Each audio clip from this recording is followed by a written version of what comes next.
ঈশ্বরচন্দ্র বিদ্যাসাগরের প্রয়াণ দিবস পালন। ভারতীয় নবজাগরণের পথিকৃত ঈশ্বরচন্দ্র বিদ্যাসাগরের 134তম প্রয়াণ দিবস পালন করা হয়েছে। এআইডিএসও এবং এআইডিওয়াই এর উদ্যোগে রাজধানীর বটতলায় সংগঠনের কর্মীরা ঈশ্বরচন্দ্রের প্রতিকৃতিতে পুষ্পার্ঘ্য অর্পণ করে শ্রদ্ধা জ্ঞাপন করেন। প্রতি বছরই এই দিনটি পালন করে আসছে এরা। এআইডিএসও এর রাজ্য সম্পাদক রামপ্রসাদ আচার্য এদিন দাবি তুলেন জাতীয় শিক্ষানীতি বাতিল করার জন্য।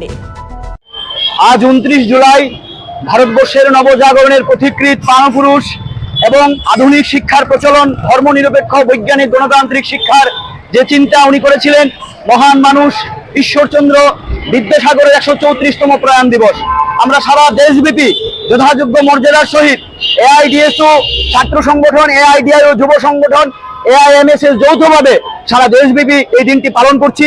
আজকে আমরা আগরতলাতে ও বটতলায় এই মহান মানুষটির ছবিতে পুষ্পার্ঘ্য অর্পণের মধ্য দিয়ে আমরা ছোট পরিসর সাংস্কৃতিক অনুষ্ঠান করছি এবং আমরা বলতে চাইছি যে এই মহান মানুষ ঈশ্বরচন্দ্র বিদ্যাসাগর যে স্বপ্ন দেখেছিলেন যে ভারতবর্ষের শিক্ষা ব্যবস্থা হবে ধর্মনিরপেক্ষ বৈজ্ঞানিক গণতান্ত্রিক শিক্ষা ব্যবস্থা, আমরা কি লক্ষ্য করছি?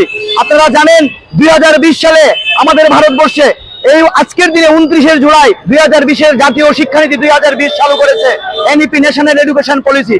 যে শিক্ষার যে মর্মবস্তু সেটাকে সম্পূর্ণভাবে ধ্বংস করে শিক্ষাকে এক প্রকার প্রাইভেটাইজেশনের দিকে নিয়ে সম্পূর্ণভাবে শিক্ষাকে ধ্বংসের পরিকল্পনা করেছে। Bureau report, CNA TV. CNE TV, channel for news and entertainment.